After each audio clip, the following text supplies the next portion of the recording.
Thank you.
हरिकथेचा हा आपला चौथा दिवस, सॉरी 6वा दिवस. या 6व्या दिवसाची सेवा आज आपण या ठिकाणी प्रारंभ करतो आहोत. काल अतिशय सुंदर आणि देखणा या ठिकाणी श्रीकृष्ण भगवंताचा आणि रुक्मिणीचा विवाह सोहळा आपण या ठिकाणी संपन्न केलेला.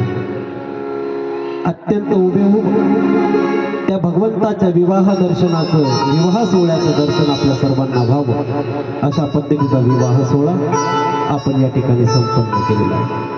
तुम्ही तुमच्या जीवनामध्ये अनेक विवाह बघितले असतील, अनेक सोहळे बघितले असतील, पण स्वतःच्या अंतःकरणावर हात ठेवून सांगायचं की ह्या विवाह सोहळ्यासारखा विवाह सोहळा कधी तुम्हाला अनुभवता आला का? कधी अनुभवला आहे का असा विवाह सोहळा? हो की नाही अनुभवला. त्या भगवंताचं जे प्रेम आहे ते अलौकिक, ते वेगळा, माणसाला या संसार रूपी जीवनापासून वेगळं करतो. विवाह सोहळा आहे शब्द तोच. सांसारिक जीवनामध्येही विवाह घडतात, पण त्या भगवंताचा विवाह सोहळा या सांसारिक विवाह सोहळ्यापेक्षा वेगळा, आगळा.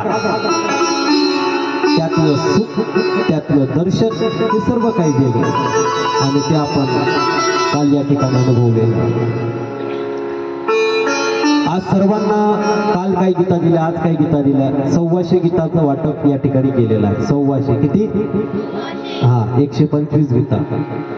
आता निदान 125 गीतामधल्या निदान अर्ध्या गीतेचं जरी पठण झालं तर काहीतरी देण्याचं या ठिकाणी फळ मिळालं मला, असं मी समजतो. सर्वांनी गीता घेतल्या, 125 वाटल्यात, आवाज एकही येत नाही. हो, सर्वांनी गीता घेतल्या. त्या गीतेचं पठण, त्या गीतेचं मनन सर्वांनी करावं. श्रीमद भगवद्गीतेचं ज्ञानच आपल्याला त्या भवसागरातून तारून घेऊन जाणार. माणसाच्या मनातले अनेक चिंता ते श्रीमद भगवद्गीता दूर करते. माणसाच्या अंतःकरणातील दुःख ते श्रीमद भगवद्गीता दूर करू शकते आणि माणसातल्या मनात आलेले विकल्प, माणसाच्या मनात आलेले विकार ते श्रीमद भगवद्गीता या माध्यमातून दूर करणार. माणूस विकल्पाने भरलेला, विकाराने ग्रसित झालेला हा माणूस आहे.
विकार विकल्प शून्य स्वभाव मात्र निरालंबी देवता स्मरणे जो जन्मक्षेपी तयासी परमेश्वरी पुनरपी आपला संबंध देते. भगवंतांनी सांगितलं की आपण विकार विकल्प शून्य असलं पाहिजे.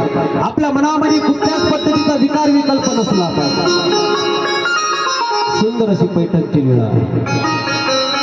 सर्वज्ञ श्री चक्रधर स्वामी ज्यावेळेस पैठणला असतात त्यावेळेस उमाईसा नावाचे भक्त असतात. उमाईसा स्वामींच्या सन्निधानाम असते. सकाळच्या वेळेला पश्चात प्रहरी स्वामी विहरणासाठी फिरण्यासाठी जातात निघतात आणि स्वामी फिरण्यासाठी गेल्यानंतर ज्या ठिकाणी उमाईसाचं बिढार असतं म्हणजे ज्या ठिकाणी मुक्काम असतो त्या मुक्कामाच्या ठिकाणी त्या पट्टीवर आपले उमाईसाच्या त्या ठिकाणी स्वामी जाऊन पोहोचतात. भगवंत प्रत्येक जीवाचा मनोरथ जाणतो. भगवंत प्रत्येक जीवाच्या मनातील इच्छा जाणतो. त्या ठिकाणी गेल्यानंतर उमाईसा थोडी मागे सरकली. का मागे सरकली? कारण की त्या उमाईसाला त्यावेळेस महिलांचा एक महिन्याचा प्रॉब्लेम असतो, बरोबर ना? तो महिन्याचा प्रॉब्लेम त्या उमाईसाला त्या ठिकाणी होता. भगवंताला स्पर्श होऊ नये म्हणून मागे सरकून तिने दंडवत केला. दंडवत केल्यानंतर भगवंताने तो मनोरथ जाणला. स्वामी मुद्दामून पुढे जातात आणि तिच्या स्त्रीकराला त्या ठिकाणी आपला अंगुठा लावतात. अंगुठा लावल्यानंतर स्वामी त्या उमाईसाला म्हणतात, उमाई अरे हा अंगुठा बाटला, तुला या अंगुठ्याने स्पर्श केला, हा अंगुठा बाटून गेला. आता याला कुठे वाराणसीला आला का याला गंगेमध्ये धुवायला आले, याला कुठे घेऊन जाऊ सांग मला. उमाईसा हा अंगठा बाटला. भगवंत त्या भक्ताची त्या ठिकाणी परीक्षा घेत आहे. उमाईसाने त्या ठिकाणी माफी मागितली. सर्व भगवंत म्हणतात तू हे मनामध्ये तुझ्या अशा पद्धतीचा विकार कस काय निर्माण झाला, विकल्प कस काय निर्माण झाला? अरे हे नवद्वार आहे, नवद्वारे पुढे देई नैव कुर्वन्न कार्य. श्रीकृष्ण भगवंतांनी सुद्धा गीतेमध्ये याचा उल्लेख केलेला की नवद्वार आहे, शरीराचे नवद्वार. नाकातून चेंबूड येतो, डोळ्यातून चिपडे येतात, कानात मळ असतो, तोंडामध्ये थुंकी असते. प्रत्येक ठिकाणी काही ना काहीतरी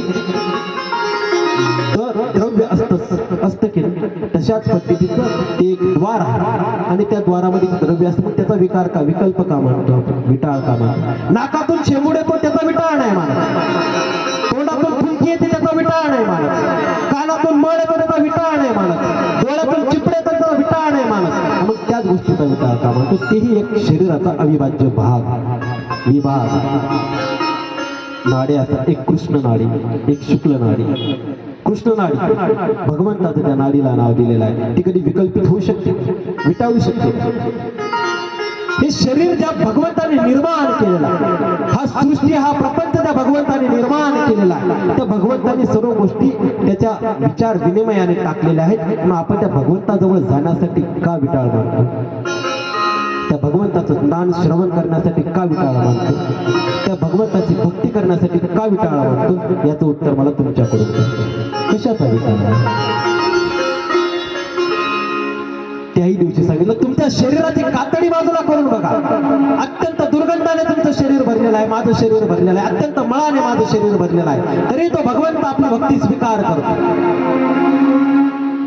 माणसाच्या शरीराला महत्व नाही, माणसाच्या अंतकरणाला महत्व. माणसाचं अंतकरण जर शुद्ध असेल, माणसाचं मन शुद्ध असेल, आपली भक्ती शुद्ध असेल, आपली श्रद्धा शुद्ध असेल तर नक्कीच तो भगवंत त्या भक्तीचा त्या श्रद्धेचा स्वीकार करतो. माणसाच्या मनामध्ये विटाळ माणसाच्या मनामध्ये कुठला विकल्प नसला पाहिजे. तो तुमचा शरीराचा एक अविभाज्य भाग आहे. प्रत्येकाला काही ना काहीतरी, पुरुषाला काही ना काही पद्धतीने दिलेला आहे, महिलांना कुठल्या ना कुठल्या पद्धतीने त्या गोष्टी घडतात दिलेल्या आहेत. भगवंताने ती सृष्टी निर्माण केली त्या भगवंताच्या भक्तीसाठी, त्या भगवंताच्या ज्ञानार्जनासाठी. आपण हा विटाळ विकल्प मनामध्ये आणता कामा नाही. तुमचे जर ते दिवस चालू असतील तर स्वच्छ पाण्याने त्या ठिकाणी आंघोळ करा, पण नक्कीच त्या भगवंताची भक्ती करा. भगवंताच्या भक्तीला दूर करू नका, भगवंताच्या ज्ञानार्जनाला दूर करू नका. महिलांचं कसं असतं, एखाद्या बाईला जर आलं तर आपण लगेच तिला म्हणता तू कुठं त्या ज्ञानप्रभू त्या मंडपामध्ये चालली, कुठं त्या मंडपाला विटाळते, कुठं त्या देवाजवळ चालली त्या देवाला विटाळते. देवाने सांगितलं का तुम्हाला मला विटाळते म्हणून? कोणाच्या स्वप्नामध्ये आला का देव? स्वप्नामध्ये आला का तुमच्या? उत्तर स्वप्नामध्ये आला का देव? हा, मासिक पाळी आली म्हणजे मला विटाळायचं तुमचा, माझ्याजवळ कोणी यायचं नाही. स्वप्नामध्ये आला का तो भगवंत? हे माणसाने विचार केले, हे माणसाने निर्माण करून ठेवलेली परिस्थिती आहे. हे भगवंताने निर्माण केलेलं नाही, कुठल्या देवी देवतांनी निर्माण केली नाही, हे माणसाने निर्माण केलेली परिस्थिती आहे. म्हणून ही परिस्थितीचं खंडन होणं गरजेचं आहे. म्हणून जो विकार विकल्प मनामध्ये आणतो त्याला कुठलं नरक भेटतं माहिती आहे का? भगवंताने सांगितलं त्याला प्रतिदेहाचं नरक भेटतं. साधी रे सत्संग, साधी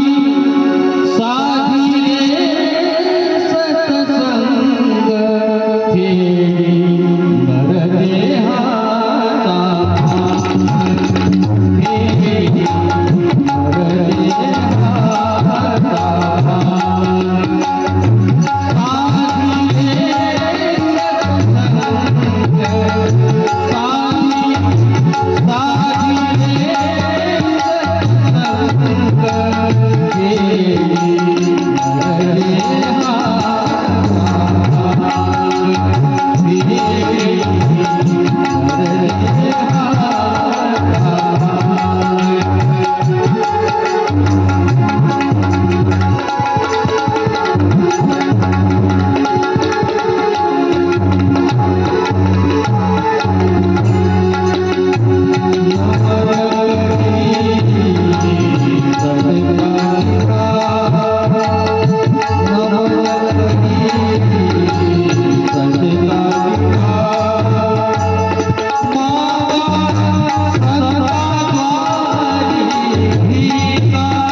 माणसाने मनाच्या मनामध्ये विकार ठेवला. बोटाला जखम झाली म्हणून आपण बोट कापून फेकत नाही, पायाला जखम झाली म्हणून आपण पाय तोडून फेकत नाही, त्याच्यावर आपण उपचार करत असतो. प्रत्येक गोष्टीमध्ये काही ना काहीतरी कारण असतात, त्या कारणाला उपाय असतात. म्हणून विकल्प माणसाच्या जीवनाला त्या भक्तीपासून दूर करण्याचा प्रयत्न करतो. आणि विकल्प करणाऱ्या व्यक्तीच्या मनामध्ये विकल्प जर निर्माण झाला, विटाळ जर निर्माण झाला, तर आपल्याला प्रतिदेहाचं नरक भेटतं. प्रतिदेहाचं नरक सर्वांना माहीत आहे. कुठलीही व्यक्ती असो, कुठल्याही धर्माची असो, कुठल्याही जातीची असो, प्रत्येक महिलासाठी, प्रत्येक पुरुषासाठी नियम हा एकच आहे. विकल्प आपल्या मनामध्ये यापुढे येता कामा नाही. कधी लक्षात ठेवायचं, भगवंताच्या भक्तीला या गोष्टीची गरजच नाही. सर्व त्याने निर्माण केलेला. हे शरीर जे दिसतंय ना, या शरीरातला प्रत्येक भाग त्या परमेश्वराने निर्माण केलेला. त्या परमेश्वराने हा शरीरातला प्रत्येक भाग निर्माण केलेला आहे. म्हणून त्या परमेश्वराच्या भक्तीसाठी या ठिकाणी कुठल्याही विकल्पाची गरज नाही, कुठल्या विकाराची गरज नाही. आणि परमेश्वराच्या ज्ञान श्रवणासाठी कुठल्या विकल्पाची गरज नाही, कुठल्या विकाराची गरज नाही. आजपासून सगळ्यांनी लक्षात ठेवायचं. तुमच्या महिन्याला तुम्हाला जो त्रास होत असेल, त्या त्रासामध्ये तुम्ही त्या भगवंताची भक्ती सोडायची नाही, मुळीच सोडायची. कोणी कितीही बोललं तरी त्याकडे आपण लक्ष द्यायचं नाही. जो बोलेल तो भोगेल. काय? जो बोलेल, जो आडवेल तो काय करेल? भोगेल. भगवंत त्याला बघवते. पण आपण आपल्या मनामध्ये कुठल्याही पद्धतीचा विकल्प ठेवायचा नाही. आलं लक्षात? आपण काल बघितलं, या ठिकाणी श्रीकृष्ण भगवंताचा आणि रुक्मिणीचा विवाह सोहळा आपण या ठिकाणी संपन्न केलेला. अत्यंत सुंदर अशा स्वरूपामध्ये अलभ्यलाभ, ज्या मथुरेमध्ये 5,500 वर्षापूर्वी सर्व मंडळींना त्या ठिकाणी तो लाभ मिळाला होता, तोच लाभ, तशाच पद्धतीचा लाभ आपल्या या सर्व सद्भक्त मंडळीला, ग्रामस्थ मंडळींना, पंचक्रोशीतील सद्भक्त मंडळींना या ठिकाणी काल बघायला मिळालेला. त्या रुक्मिणीचं आगमन त्या द्वारकेमध्ये झालेला, त्या भगवंताच्या गृहस्थ आश्रमाला खऱ्या अर्थाने आता सुरुवात झालेली. आदर्शवादी असलेला हा गृहस्थ आश्रम आणि या गृहस्थ आश्रमाला त्या भगवंताने स्वीकार केला आणि त्या गृहस्थ आश्रमाला भगवंताची आज खऱ्या अर्थाने सुरुवात झाली. द्वारकेच्या मातीला त्या रुक्मिणीचा स्पर्श झाला, तिच्या पायाचा स्पर्श झाला. ती मातीने माती, तो कण आणि कण त्या ठिकाणी तो पवित्र होऊन गेलेला आहे, आनंदी होऊन गेलेला आहे. सोन्याची द्वारका, त्या सोन्याच्या द्वारकेची माती सुद्धा सोन्याची होती. इतकी ही द्वारका महत्वपूर्ण होती. त्या रुक्मिणीचा स्पर्श त्या मातीला झाला. सर्व हर्ष उल्हासित होऊन गेले. गेल्या अनेक दिवसांपासून जनमानसांच्या मनामध्ये, राजवाड्यातील राजमहालातील सगळ्या व्यक्तींच्या मनामध्ये, आईच्या मनामध्ये, वडिलांच्या मनामध्ये, भावाच्या मनामध्ये, आपल्या भाऊजाईच्या मनामध्ये एकच प्रश्न निर्माण होता की या द्वारकेच्या साम्राज्यावर राज्य करणारी महाराणी कोण असणार. त्या विचाराचा अंत आता या रुक्मिणीच्या माध्यमातून संपन्न झालेला आहे. अत्यंत सुंदर, देखणी, रूपवान, गुणवान जी रुक्मिणी आहे, ती रुक्मिणीच्या मथुरेच्या साम्राज्यावर राज्य करण्यासाठी महाराणी निवडल्या गेलेली. रुक्मिणीचं त्या ठिकाणी आगमन झालं. श्रीकृष्णाची पत्नी म्हणून किती शोभून दिसते, जेवढी श्रीकृष्णाची पत्नी म्हणून शोभून दिसते, तेवढीच वसुदेव देवकीची सून म्हणूनही ती त्या ठिकाणी शोभून दिसत. बलराम दादाची वहिनी म्हणून त्या ठिकाणी ती शोभून दिसत. आपल्या प्रत्येक जनमानसांच्या, या समाजासाठी, या प्रजेसाठी आपली महाराणी म्हणून ती रुक्मिणी अत्यंत शोभून त्या ठिकाणी दिसत. त्या रुक्मिणीचं वर्णन करावं तेवढं छोट. महाराणी म्हणून सर्वांना आवडणारी ही रुक्मिणी, अगदी सर्वांना न्याय देणारी तिची ही मूर्ती, अगदी सर्वांना आपलंस करणारी तिची ही मूर्ती, त्या सर्वांना त्या ठिकाणी त्या रुक्मिणीचं वागणं, बोलणं, चालणं सर्वांना काही भाळून देत होतं, सर्वांना आवडलं. सर्व काही त्या ठिकाणी सुरुवात झालेली. नव्या प्रपंचाला त्या ठिकाणी त्या श्रीकृष्ण भगवंताच्या रुक्मिणीच्या प्रपंचाला त्या ठिकाणी सुरुवात झाली. शास्त्रांनी स्त्री रूपाची मांडणीच अत्यंत आगळ्या वेगळ्या पद्धतीने केलेली आहे बघा. भगवंतांनी त्या स्त्रीला बनवलं ना, अत्यंत वेगळ्या आगळ्या पद्धतीने स्त्री रूपाची मांडणी त्या ठिकाणी भगवंताने केली. की ज्या ही स्त्री अशी आहे की ज्या भूमिकेमध्ये ती जाईल ना, त्या भूमिकेला अत्यंत सुंदर अशा स्वरूपामध्ये ती स्त्री पार करते. कुठलीही भूमिका असो, ती भूमिका आईची असो, ती भूमिका पत्नीची असो, ती भूमिका बहिणीची असो, ती भूमिका मावशीची असो, ती भूमिका आत्याची असो, ती भूमिका मामीची असो, ती भूमिका आजीची असो, कुठल्याही भूमिकेमध्ये जाऊ, ती भूमिका सुनेची असो, ती भूमिका सासूची असो, कुठल्याही भूमिकेमध्ये या स्त्रीला टाकलं ना, ती भूमिका अत्यंत सुंदर अशा पद्धतीने त्या ठिकाणी ती स्त्री निभवते, सुंदर अशा पद्धतीने निभवते. त्या स्त्रीला आपण आईच्या भूमिकेमध्ये बघितलं ना, तर ती आगळी वेगळी ती स्त्री त्या ठिकाणी दिसते. सगळ्यात जास्त शोभून दिसणारी स्त्री आईच्या भूमिकेत शोभून दिसत असते. आईचं महत्व सर्व सांगतात, सर्व सांगतात. आपण जेवढेही कीर्तनकार, प्रवचनकार या ठिकाणी होऊन गेले, प्रत्येकाच्या मुखामधून आपण आईचं महत्व ऐकलेलं ना, प्रत्येकाच्या मुखामधून ऐकलेलं. कारण की ती भूमिकाच आगळी वेगळी आहे. आईची भूमिका सर्वांपेक्षा जास्त त्या स्त्रीला शोभून दिसत असते. आई मायेने भरपूर असलेली ही आई आहे. आपल्या स्वतःच्या पोटाला चिमटा देऊन आपल्या लेकराला भाकर खाऊ घालणारी आई आहे. 9 महिने 9 दिवस पोटात जपून ज्यावेळेस लेकरू जन्माला येतं ना, त्या लेकराच्या प्रकृतीसाठी, त्या लेकराच्या चांगल्या स्वास्थ्यासाठी आई त्या ठिकाणी पथ्य पालन करत असते. जो आवडता पदार्थ असतो ना, तो सुद्धा ती आई आपल्या लेकरासाठी त्यागून देत असते. ही आईची भूमिका आहे. त्रैलोक्याचा स्वामी सुद्धा त्या आईचं वर्णन करतो. स्वामी, तिन्ही जगाचा स्वामी हा आई विना भिकारी. तिन्ही जगाचा जो परात्पर परब्रह्म परमेश्वर अवतार आहे, तो सुद्धा आई विना निरर्थक आहे. त्यालाही ती आई हवीशी वाटते, त्यालाही ती आई आपलीशी वाटते. आईची भूमिकाच वेगळी आहे, आईचं महत्वच वेगळं आहे. एक सुंदर अशी गोष्ट मी तुम्हाला या ठिकाणी सांगणार. एक मुलगा आणि एक आई, दोघ जण एका गावाच्या कोपऱ्यामध्ये एका झोपडीमध्ये राहत होते.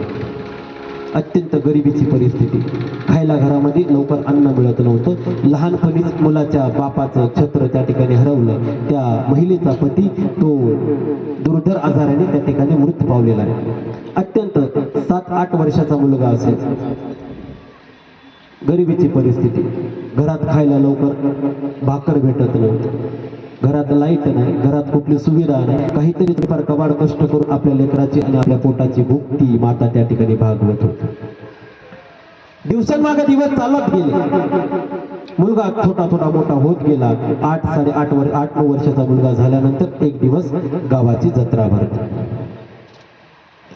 जत्रा भरल्यानंतर आजच्या दिवशी रात्री आईला मुलगा सांगते, आई मला उद्या जत्रेमध्ये जायचंय, यात्रेमध्ये मला फिरायला जायचं, मला सकाळी लवकर जायचंय, सकाळी लवकर उठू आणि मला यात्रेमध्ये फिरायला जायचंय, मला 10 रुपये पाहिजे. भाकर मिळणं त्या ठिकाणी मुश्किल होतं. त्या मुलाने आपल्या आईजवळ 10 रुपयाची मागणी केली. आई चिंताग्रस्त झाली.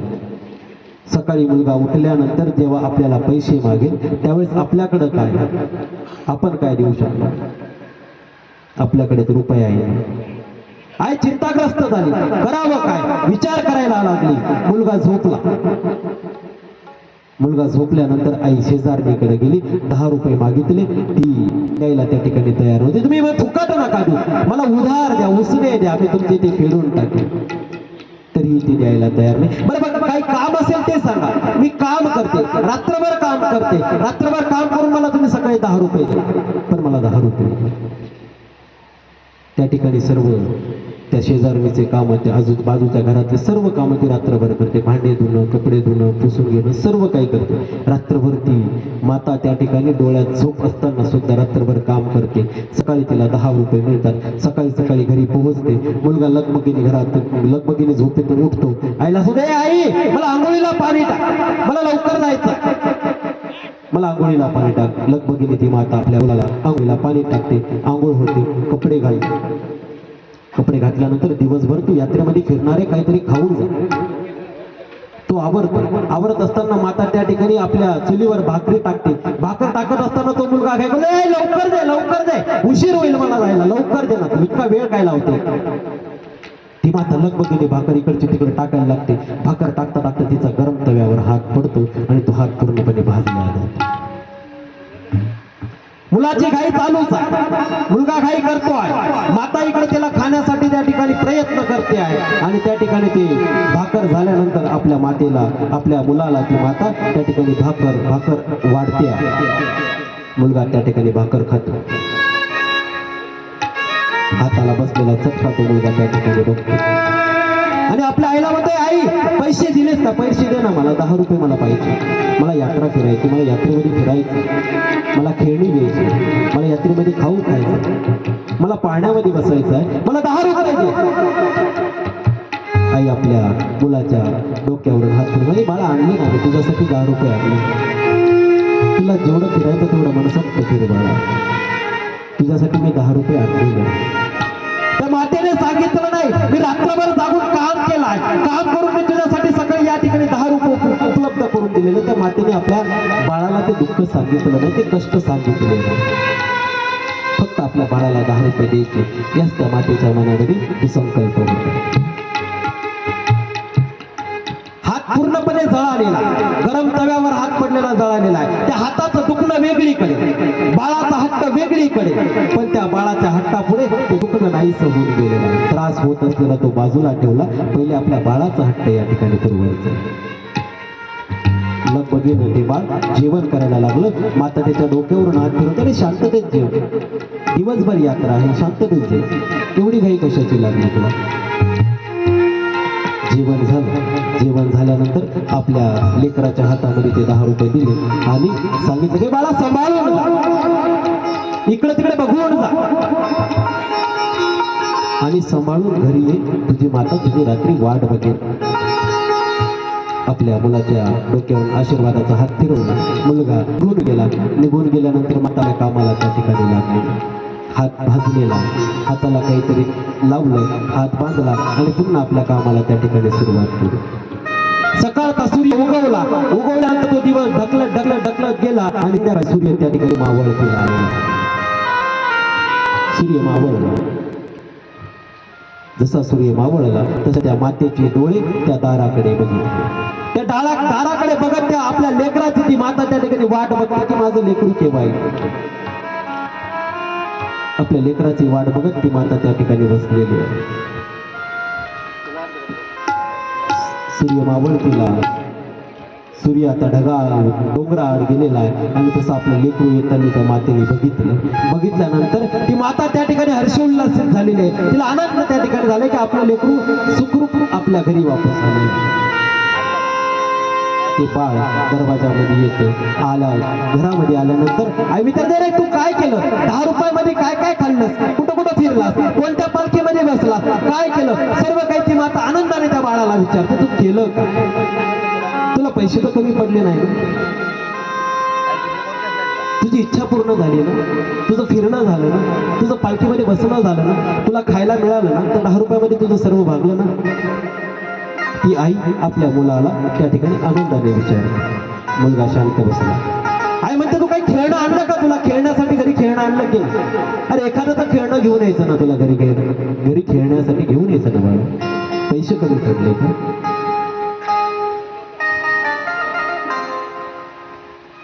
आपल्या पोटाला चिमटा देणारी ती आई आणि खिशात हात घालून, खिशात रुपया जरी नसला तरी बाप त्या मुलाला वचन देतो की तुला पाहिजे ते देण्याची ताकद माझ्यामध्ये, तुला तुझ्या सर्व इच्छा पूर्ण करेल. खिशामध्ये, फाटक्या खिशामध्ये हात घालणारा बाप सुद्धा आपल्याला आठवला पाहिजे की खिशामध्ये रुपया नसताना सुद्धा आपल्या मुलाला, आपल्या बाळाला वचन देणारा तो बाप आपल्याला आठवला पाहिजे. स्वतःच्या पोटाला चिमटा घालून त्या लेकराची इच्छा पुरवणारी ती आई आपल्याला आठवली पाहिजे. ती बाळाला विचारते, तू आणलं काय? तू खाल्लं काय? तू कोणत्या पालखीमध्ये बसला? अरे मला सांग ना. एकतर वस्तू घरी घेऊन यायची, खेळण्यासाठी घेऊन यायची. तुझं मन रमलं असतं, खेळण्यासाठी एकतरी वस्तू घेऊन यायची. तो मुलगा त्या ठिकाणी म्हणाला, हो आणलं नाही, मी खेळणं आणलंय. अरे मग कोणतं खेळणं आणलं? मला दाखव ना, कोणतं खेळणं तू घेऊन आलेला आहे? जशी ती आई म्हटली की मला तुझं खेळणं दाखव, मुलाने पाठीमागून लपवलेलं खेळणं पुढे काढलं आणि आईच्या हातावरती टेकवलं. काय खेळणं असेल बरं? आईच्या हातावर ते खेळणं टेकवलं आणि आईने जसं ते खेळणं बघितलं, हृदय त्याचं भरून आलं आणि हृदयाचे अश्रू त्या डोळ्याच्या माध्यमातून गळायला सुरुवात झाली. आईच्या आनंदाला पारावार उरला नाही. आपल्या मुलाने त्या यात्रेमध्ये दिवसभर फिरला पण एक अन्नाचा कण खाल्ला नाही, कुठल्या वस्तू घेतल्या नाही, कुठल्या पालखीमध्ये बसला नाही. आपल्या आईचा पोळालेला हात त्या मुलाने बघितला आणि आपल्या आईसाठी त्या ठिकाणी तो 10 रुपयाची उलथणी घेऊन आलेला आहे. काय घेऊन आले? उलथणी घेऊन आलेला. आईला सांगितलं, आई तुझा हात पोळालेला मी बघितला, तुझा हात भाजलेला मी बघितला. मी हात भाजलेला असताना मी कसं मध्ये खाऊ शकतो, पिऊ शकतो, फिरू शकतो, कसं काय करू शकतो? ही उलथणी घे, या उलथणीने आता याच्या पुढे तुझा हात कधी भाजणार. ही मुलाचे संस्कार असतात. गरिबीच्या झोपडीमध्ये राहिलेला मुलगा पण संस्कार किती मोठ्या श्रीमंतीचे आहे विचार करा. संस्कार किती श्रीमंत आहे, संस्कार किती बलाढ्य आहे, संस्कार किती धर्मवान आहे याचा विचार केला पाहिजे. संस्कार महत्वाचे असतात, पैसा महत्वाचा नाही, संपत्ती महत्वाची नसते, श्रीमंती महत्वाची नसते, संस्कार महत्वाचे असतात. पोळालेल्या हाताकडे त्या मुलाने बघितलं आणि आपल्या आईसाठी त्या ठिकाणी उलथणी घेऊन आला. आईने करून आपल्या मुलाला मिठी मारली आणि रडायला सुरुवात केलेली आहे की माझ्या बाळावर लावलेले संस्कार आज खऱ्या अर्थाने योग्य ठरलेले आहे. ही आई आपल्या सर्वांना त्या भूमिकेमध्ये आगळ्या वेगळ्या पद्धतीने दिसत आहे. भगवंताने त्या स्त्रीची निर्मितीच वेगळ्या पद्धतीने केलेली आहे. त्या मायेचा सागर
आई मायेचं प्रेमळाचा ह्या विश्वाचाही सागर, आईचं प्रेमच अलौकिक, आईची माया अलौकिक.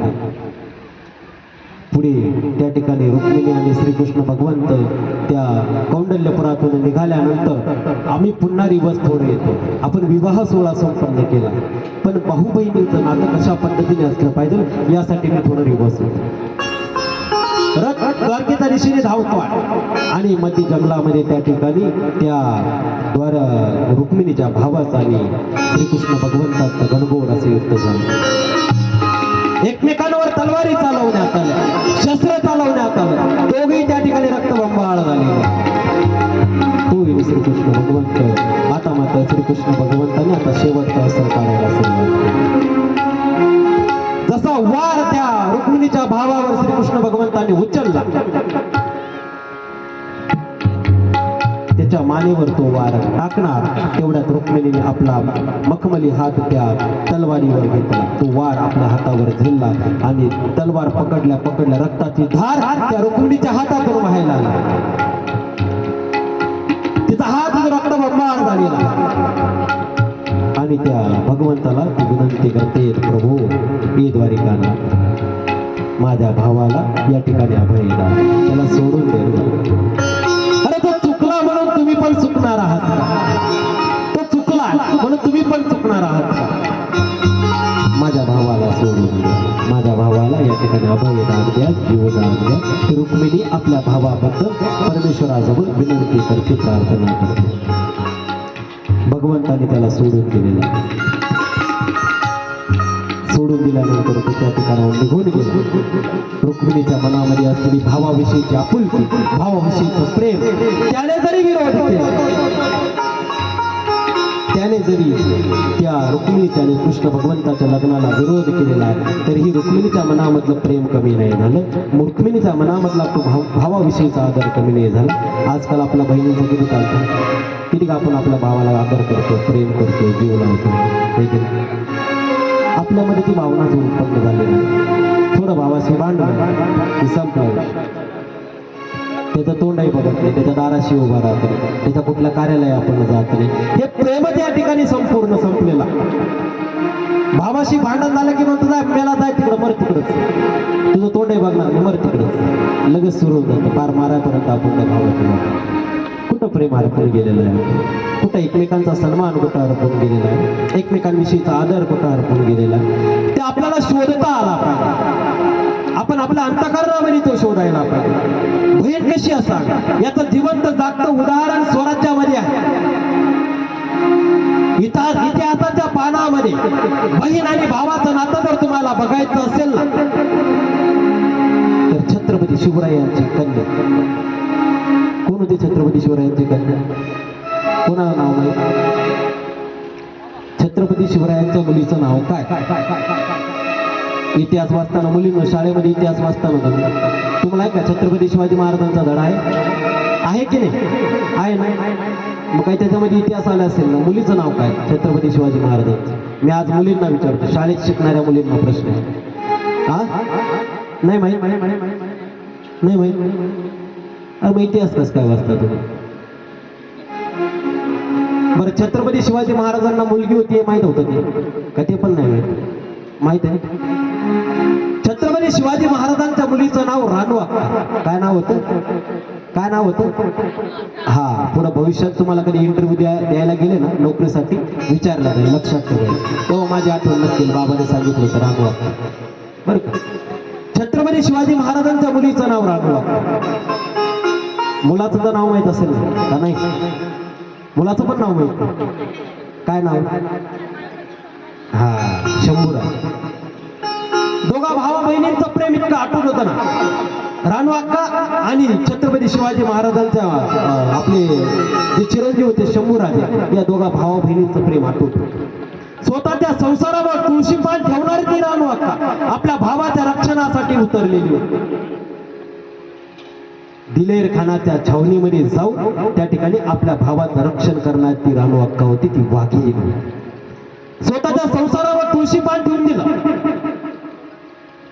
नाही झाला संसार तरी चालेल, पण पण स्वराज्यासाठी खंबीर उभा राहणारी ती रानू आपल्या सर्वांना आठवली पाहिजे. स्वराज्यासाठी आपला संसार त्यागायला त्या ठिकाणी ती तयार झाली.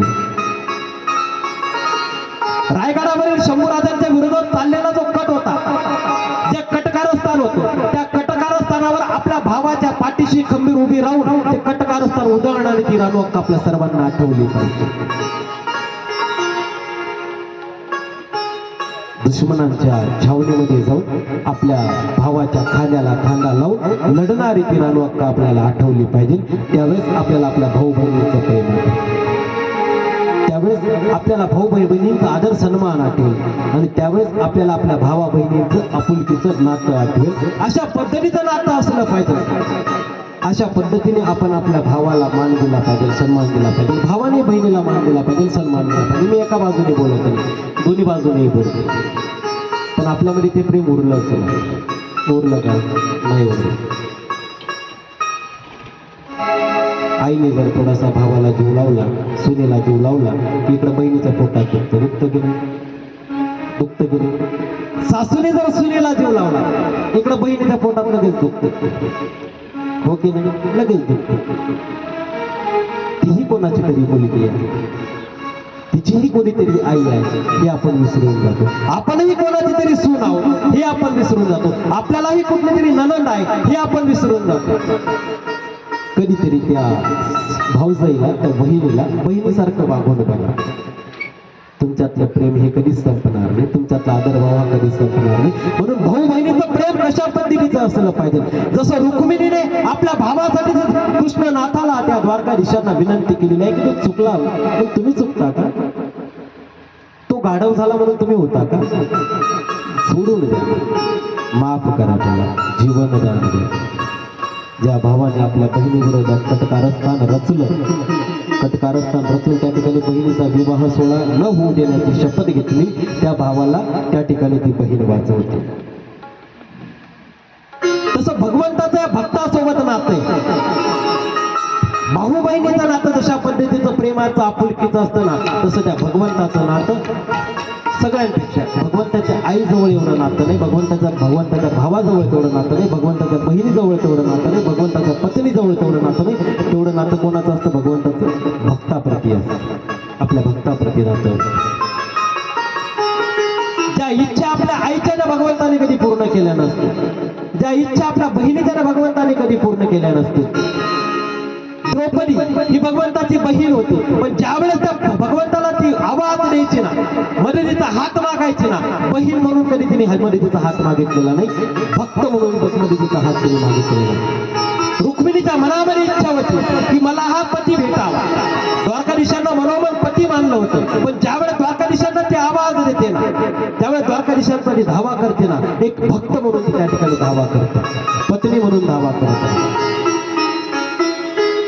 तुम्ही जर या गोष्टीवर विचार करा, कुठलाही भक्त नात्यातला जरी असला तरी तो भगवंताला नातं म्हणून त्या भगवंताला धावा करत आणि एक भक्त म्हणून त्या भगवंताचा धावा. त्या ठिकाणी कौरव पांडवाच्या युद्धाचा प्रसंग निर्माण झालेला, सर्व काही व्यवस्थित चाललेलं आहे, पण कौरव पांडवाच्या युद्धाचा प्रसंग त्या ठिकाणी निर्माण झाला. लक्षागृहाला त्या ठिकाणी आग लावण्यात आली आणि भरत सभेमध्ये त्या द्रौपदीला लग्न करण्यात आले. सर्वीकडे अन्यायाचा तो महाधूर सुरू होता आणि त्यामध्ये विदुर काका धृतराष्ट्राकडे जातात आणि धृतराष्ट्राला म्हणतात, रे धृतराष्ट्र, तू डोळ्यानी आंधळा, अंतःकरणाने बी आंधळा झाला.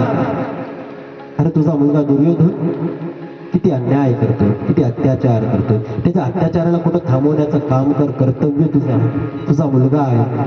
डोळ्याने आंधळा असला पण अंतःकरणातून तो आंधळा आहे, सर्व काही मजेमध्ये बघतोय. विदुर काका त्या धृतराष्ट्राला त्या ठिकाणी बोलतात. विदुर काका हे त्यावेळेस त्या दुर्योधनाच्या मंत्रिमंडळामध्ये महामंत्री होते. कोण होते? महामंत्री. दुर्योधन एवढा अन्याय करतोय, दुर्योधन तुझ्या बरोबर एवढा अनिष्ट मार्गाचा वापर करतोय, तरी तुला कळत नाही. तुझ्या समोर एवढा अनिष्ट मार्गाचा वापर करतो तरी तुला समजत नाही. आपल्या मुलाला समजावं ही तुझी इच्छा नाही, आपल्या मुलाला संस्कार लावावे ही तुझी इच्छा उत्पन्न होते. त्या ठिकाणी धृतराष्ट्र बोलतो, एखादा घरामध्ये वाईट माणूस जर असला ना, घरामध्ये जर वाईट माणूस असला ना, घराला जर आनंदी ठेवायचं असेल तर त्या वाईट माणसाला बाजूला करायचं. संपूर्ण घर जर तुम्हाला आनंदी ठेवायचं असेल आणि तुमच्या घरामध्ये वाईट माणूस असेल ना, तर त्या वाईट माणसाला बाजूला केलेलं बरं. त्याला बाजूला केलं तर आपलं घर आनंदी राहतं. गावामध्ये एक घर जर वाईट असेल ना, त्या घराला बाजूला केलं तर अख्खं गाव आनंदी राहतं. तालुक्यामध्ये एक गाव वाईट असेल ना, तर एका गावाला बाजूला केलं तर अख्खा तालुका आनंदी राहतो. जसं घरामध्ये एखादा व्यक्ती वाईट असेल ना, त्याला बाजूला केलं पाहिजे. घर आनंदी राहतं, सुखी राहतं. त्या विदुर काका त्या धृतराष्ट्राला समजवण्याचा प्रयत्न करतात. तुझ्या मुलाला जरा बाजूला करण्याचा प्रयत्न कर.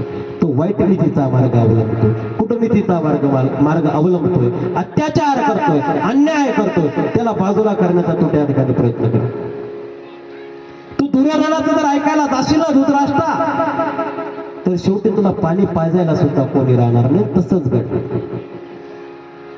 ही युद्धाच्या प्रसंगाच्या अगोदरची या ठिकाणी हे प्रसंग आहे. विदुर काका म्हणतात तर दुर्योधनाचं जर तू ऐकलं, त्याच्या पद्धतीने जर तू चालला, तुला 100 पुत्र, 100 पुत्रातला एकही पुत्र तुला पाणी पाजण्यासाठी शेवटच्या क्षणाला राहणार नाही. लक्षात घे. आणि त्या ठिकाणी तशाच पद्धतीचं वातावरण झालं.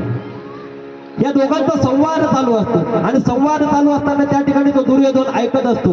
धावत धावत दुर्योधन त्या विदुर काकांकडे येतो. विदुर काकांना म्हणतो, अरे तुम्ही माझ्या मंत्रिमंडळामध्ये महामंत्री बनवलेलं होतं.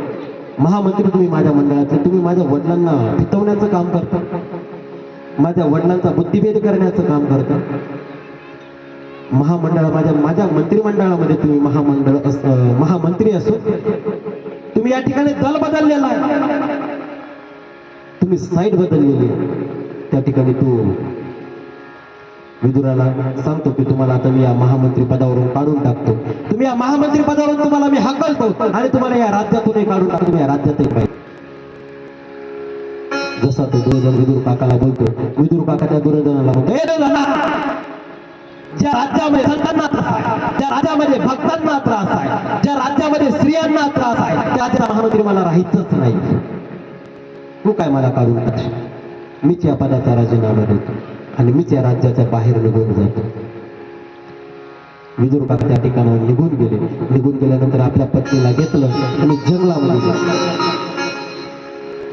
जाऊन राहिले. जंगलामध्ये जाऊन राहिल्यानंतर त्या ठिकाणी विदुर काका 12 वर्ष त्या भगवंताच्या भक्तीमध्ये लीन होत गेले. 12 वर्ष त्या भगवंताची भक्ती केली. आपण भगवंताची भक्ती स्वार्थ बुद्धीने करत असतो. आपल्या भक्तीमागे स्वार्थ आहे, आपल्या भक्तीमागे मागण्या असतात, आपल्या भक्तीमागे सुखाची चाहूल असते की मला सुख मिळावं, यासाठी आपण भक्ती करतो. पण विदुर काकांनी 12 वर्ष भक्ती केली. 12 वर्षाच्या भक्तीमध्ये एकदाही त्या परमेश्वराला मागणी घातली नाही. फक्त एकच मागणी त्या परमेश्वराला घातली आहे की कधीतरी तू माझ्या या झोपडीमध्ये यावं आणि माझा अन्नाचा या ठिकाणी कण ग्रहण करावा. ही मनोमन इच्छा त्या विदुर काकाची त्या भगवंताच्या प्रती चालू होती. स्मरण चालू होतं, चिंतन चालू होतं. आणि त्या भगवंताची इच्छा माझ्या घरी यावं, माझं अन्न ग्रहण करावं, अशा पद्धतीच्या विदुर काकाची होती. सत्य संकल्पाचा दाता परमेश्वर, तो दानी भगवंत आहे. सत्य संकल्पाचा राणी आहे. फक्त तशा पद्धतीच्या दातृत्वासाठी पात्र असला पाहिजे. येणारा भगवंत बसलेला, पण भक्ताला त्या पात्रतेचं बनता आलं पाहिजे, त्या योग्यतेचं बनता आलं पाहिजे. त्या भगवंताला काय मागावं हे आपल्याला कळालं पाहिजे. आपण भगवंताला कधी भगवंत मागतच नाही. आपण भगवंताला कधी भगवंत मागतच नाही. आपण सगळं सुख सुविधा मागतो. सुख सुविधा देणारा तो भगवंत आहे. त्या भगवंताला जर आपल्या जवळ केलं तर सुख सुविधा आपल्या पायथ्याशी लोळून घेणारा, हे आपल्याला समजणं गरजेचं आहे. भगवंताला आपल्या जवळ आपण करण्याचा प्रयत्न केला पाहिजे. जब देत नाही येतो दूध पिलाया. भगवंताने काय त्या ठिकाणी कवी काय म्हणतात, जब दंत नाही येतो दूध पिलाया. त्या ठिकाणी भगवंताची महिमा बघा किती अपार अगाध.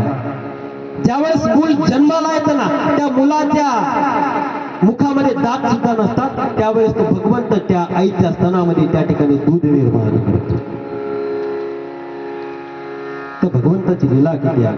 अरे तोंडामध्ये दात नसताना आईच्या स्तनामध्ये दुधाची निर्मिती करणारा तो माझा भगवंत आहे. दाताही आपल्या मुखामध्ये नसतो.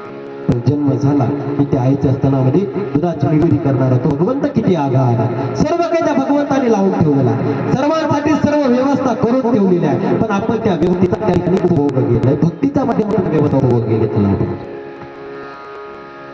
आपण संसारातले कर्म करण्यातच गुंतलेलो आहे आणि त्या कर्माच्या माध्यमातून आपण उपभोग घेण्याचा प्रयत्न करतो. कधीतरी भक्तीच्या माध्यमातून, परमार्थाच्या माध्यमातून तो उपभोग घेण्याचा आपण प्रयत्न केला नाही.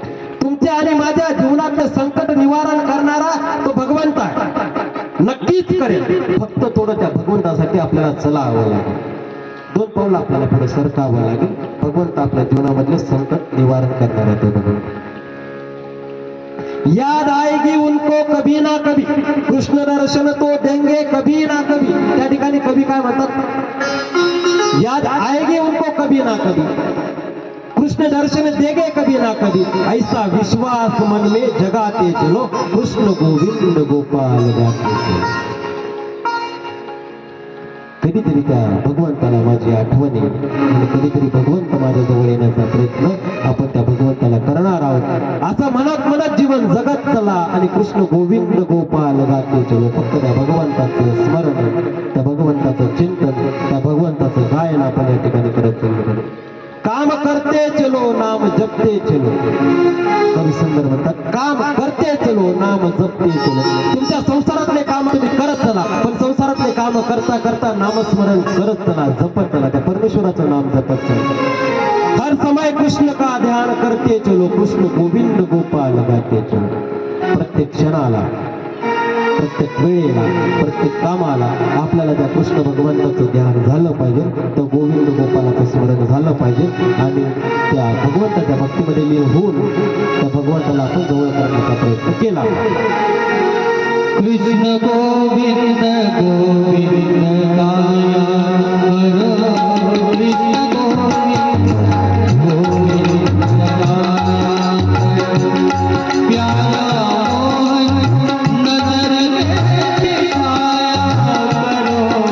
प्यारा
कौरवांच्या युद्धांच्या अगोदर भगवंत त्या हस्तिनापुरामध्ये शिष्टाई करण्यासाठी जातात. शिष्टाई करणं म्हणजे काय? शिष्टाई करणं म्हणजे काय? समजूत घालणे. ते समजूत घालणे की युद्ध करू नका. शिष्टाई करण्यासाठी भगवंत त्या हस्तिनापुरामध्ये जातात. साक्षात परात्पर परब्रह्म परमेश्वर हस्तिनापूरमध्ये येणार म्हटल्यानंतर त्या ठिकाणी ते संपूर्ण हस्तिनापूर त्या ठिकाणी सजवण्यात आले. रांगोळ्या काढण्यात आले, सडा संमार्जन करण्यात आले, गुढी उभारण्यात आली. अवघ हस्तिनापूर त्या ठिकाणी त्या भगवंताच्या स्वागतासाठी दर्शनासाठी उभा राहिला. त्या ठिकाणी त्या दुर्योधनाने सर्व तयारी केली. दुर्योधनाने सर्व तयारी केली, भगवंताच्या स्वागताची तयारी केली. मनामध्ये खोट आहे. दुर्योधनाच्या मनामध्ये काय आहे? खोट. पण तरीही बरोबर आनंद दाखवून त्या भगवंताची तयारी तो दुर्योधन त्या ठिकाणी करतो. आपणही तसे आपणही मनामध्ये खोट ठेवून बरोबर आनंद साजरा करण्याचा प्रयत्न करतो. माणसाची प्रवृत्ती तशी आहे. कुठल्याही व्यक्तीविषयी, कुठल्याही कार्याविषयी मनामध्ये खोट असतं, मनामध्ये दुःख असतं, पण बरोबर आनंद साजरा करण्याचा प्रयत्न करतो. लोकांना आपण तो आनंद दाखवण्याचा प्रयत्न करतो. ही माणसाची प्रवृत्ती आहे. ही कोणाची प्रवृत्ती आहे? ही माणसाची प्रवृत्ती आहे. दुर्योधन हा माणूस भगवंताच्या तयारीला तो लागलेला. जनसमुदायासाठी आनंद दाखवायचा म्हणून दाखवतो. जसं काही जण या ठिकाणी जनसमुदायासाठी आनंद दाखवायचा म्हणून तो दाखवतोय. जनसमुदायाला दिसलं पाहिजे म्हणून त्या ठिकाणी तो दुर्योधन आनंद दाखवतो. पण मनामध्ये खोट आहे. त्याला माहित होतं श्रीकृष्ण भगवंत ही पांडवांचा साथ देणार, पांडवांच्या सोबतीला जाणार, हे त्याला जाणलेलं होतं, त्याला माहित होतं. या ठिकाणी सर्व तयारी झाली. सर्व माणसं त्या ठिकाणी गोळा झाली. भगवंत येणार, त्या द्वारकेचा नाथ, त्या द्वारकाधीश या हस्तिनापुरामध्ये येणार म्हणून सर्व काही त्या ठिकाणी गर्दी निर्माण झाली. सर्व संत, सर्व आचार्य त्या ठिकाणी आलेले होते. सर्व लोक जमा झाले होते आणि त्या लोकांमध्ये विदुर काका आणि त्याची पत्नी सुद्धा त्या ठिकाणी दोघ जण आलेले होते भगवंताच्या दर्शनासाठी. सर्व तयारी चालू, भगवंताचं आगमन झालं, स्वागत झालं, फुलं उधळण्याला सुरुवात झाली, गुलाल उधळण्याला सुरुवात झाली. सर्व काही त्या ठिकाणी एकदम स्वागत चालू आहे. भगवंताचं स्वागत अत्यंत सुंदर अशा पद्धतीने चालू. स्वागत चालू असताना एका कोपऱ्यामध्ये उभा राहिलेले विदुर काकाला विदुर काकाची पत्नी म्हणते, "हो ऐका ना." देहभान विसरून विदुर काका भगवंताचं स्वागत बघताय. पत्नीने आवाज दिला. पत्नीने आवाज दिल्यानंतरही त्यांचं लक्ष जात नाही. पत्नी त्यांना हलवल्यानंतर, तुम्हाला माझा आवाज येतोय का? माझ्याकडे बघा. बघितल्यानंतर काय काय म्हणते ती म्हणते, आपण एका कोपऱ्याला होता, आपण त्या भगवंताला, तो भगवंत आपल्याला दिसतो पण आपण त्या भगवंताला दिसतोय. आपण कुठे आहोत त्या भगवंताला माहिती नाही. एवढ्या गर्दीमध्ये आपण कुठे दिसणार आहोत? आपल्याला तो भगवंत दिसतोय, दुरून दिसतोय, पृथक तो भगवंत आपल्याला दिसतोय, पण आपण त्या भगवंताला दिसतोय. विदुर काका आपल्या पत्नीला उत्तर देणारे, वेडे, तुला आणि मला जरी भगवंत दिसत नसतील तर त्या भगवंताला आपण मात्र या गर्दीमध्ये दिसतो. या जगाचा सृष्टीचा तो जगचालक नियंता, सर्व सृष्टी तो चालवतो, प्रत्येक व्यक्तीला तो बघतो, प्रत्येक समाजाला तो बघतो, प्रत्येक धर्माला तो बघतो. त्या भगवंताला आपण दिसतो ना, कशा गोष्टी करतो? एक कवी सुंदर असं सांगून टाकतात, कारण तो विश्वाचा मालक आहे, सृष्टी ज्याने निर्माण केलेली, तो सर्वांकडे बघतो, सर्वांकडे त्याची नजर असते. आपल्या भक्ताकडे नजर असते, आपल्या वैऱ्याकडे त्या भगवंताची नजर असते. जो धर्माला टिकून आहे त्याच्याकडे त्या भगवंताची नजर असते. जो अधर्माला धरून चालतो त्याच्याकडे त्या भगवंताची नजर असते. कवीने सुंदर अशी एक ओळ लिहिली, अरे चिट्ठी के पैरों में घुंघरू बनता है वो भी भगवान सुनता है. चिट्ठी के पैरों में घुंघरू बजता है वो भी भगवान सुनता है. चिट्टी म्हणजे काय? मुंगी. मुंगी किती बारी, त्या मुंगीचा पाय किती बारी, त्या पायात बांधलेलं घुंगरू किती बारी, आणि त्या घुंगराचा आवाज विचार. त्या भुंगीच्या पायामध्ये बांधलेला घुंगराचा आवाज सुद्धा तो भगवंत ऐकतो. इतके त्याचे कान तीक्ष्ण, इतकी त्याची नजर तीक्ष्ण. तर छोट्याशा मुंगीच्या पायातल्या घुंगरूचा आवाज तो भगवंत जर ऐकू शकतो, मग त्या भगवंताला आपण दिसणार नाही, आपले कर्म दिसणार नाही, आपला धर्म दिसणार नाही, आपला अधर्म दिसणार नाही, आपण केलेले कार्य त्या भगवंताला दिसणार नाही का, आपण केलेले अकार्य त्या भगवंताला दिसणार नाही का, आपण आपली असलेली प्रवृत्ती त्या भगवंताला दिसणार नाही का, आपली असलेली निवृत्ती त्या भगवंताला दिसणार नाही का, आपल्यातला असलेलं भय त्या भगवंताला दिसणार नाही का, आणि आपल्यातला असलेला निर्भयपणा त्या भगवंताला दिसणार नाही. सर्व काही ते भगवंत सर्व कोण कशा पद्धतीने चालतो. माणसाचा स्वभाव आहे, मांजर जसे दूध विकून डोळे पिते ना, त्याला वाटतं माझ्याकडे कोणीच बघत नाही, पण सर्व दुनियाची नजर त्या माणसावर मांजरीवर, तशा पद्धतीचा माणसाचा स्वभाव. मी अधर्म जरी करत असेल, मी विकार जरी करत असेल, मी निवृत्तीच्या दिशेने जरी जात असेल, तरी भक्त माझ्या बरोबर नाही असं त्या माणसाला वाटतं. काय भगवंताचं लक्ष? तर भगवंताचं लक्ष सर्वीकडे आहे. ते म्हणतात ना, भगवान की लाठी में आवाज नहीं, पर मार कैसा होता है, जोरो शोरो का होता है. एकदा का सपना बसला की अंग पूर्णपणे काळनिळ केल्याशिवाय सोडत नाही. भगवंताच्या काठीमध्ये आवाज नाही, पण मार एकदम जोराचा असतो. म्हणून आपण वागताना, चालताना, बोलताना तशाच पद्धतीने आपण चाललं पाहिजे की ते भगवंताला आवडतं. मग त्या ठिकाणी राज दरबारामध्ये सर्वजण बसलेले आहे. भगवंताचं आगमन मी थोडं वेगळ्या पद्धतीने कथा सांगण्याचा प्रयत्न करतो, तुम्हाला थोडं विस्तारपूर्वक सांगण्याचा प्रयत्न करतो. काल कीर्तनामध्ये सांगितली, परवा 1-2 दिवसापूर्वी सांगितली, विदुराची कथा फक्त मी ऐकली की भगवंत आले, दुर्योधनाने शस्त्र ठेवलं, भगवंताला कळालं, भगवंत रागात निघून गेले आणि विदुराच्या घरी गेले. भगवंत भक्ताची इच्छा जागतात, पण भक्ताच्या भक्तीमध्ये तेवढा ताकद पाहिजे. भगवंत स्वतःहून दारात जाईल का? जर तुम्ही आम्हाला घरी बोलवलं, आम्ही येऊ का तुमच्या घरी?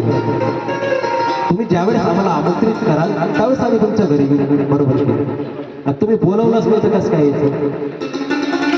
भगवंत जाणतो, मनातला जाणतो, पण भगवंताला त्या भक्तामधली ती भक्ताच्या डोळ्यामधली ती भक्ती जाणायची.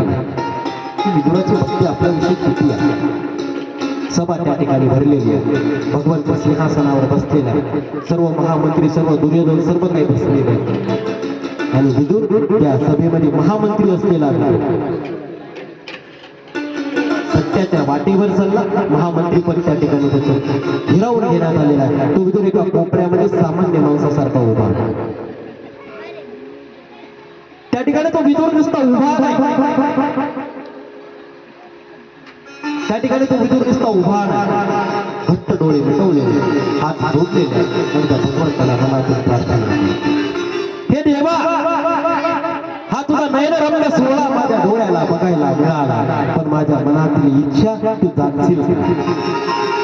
12 वर्षापासून तुझ्या भक्तीमध्ये लीन झालेला, स्मरणामध्ये लीन झालेला, पण माझ्या मनामध्ये कुठलीच इच्छा उत्पन्न झाली नाही. फक्त एकच इच्छा उत्पन्न झाली रे देवा, एकच इच्छा उत्पन्न झालेली आहे की तू माझ्या घरापर्यंत यावं, माझ्या झोपडीला तुझे पाय लागावे आणि माझ्या अन्नाचा एक कण तू प्राशन करावा. मनात त्या कृष्णनाथाची त्या ठिकाणी प्रार्थना सुरू. भगवंताला विनंती करताय, अंतकरण पिळवटून गेलेला आहे, अंतकरणातले अश्रू बुद्धीला सूचना देत आहेत, बुद्धीला सूचना दिल्यानंतर ते अश्रू डोळ्यातून बाहेर पडतायत आणि डोळे लावून त्या भगवंताची त्या ठिकाणी विदुर काका विनंती करतात, भगवंताला प्रार्थना.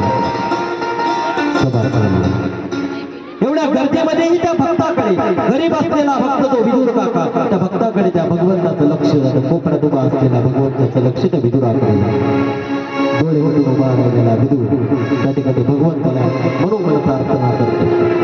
अंतकरणाच्या खोलातून त्या ठिकाणी तो भगवंत प्रार्थना करतो, भगवंताची विनंती करतो.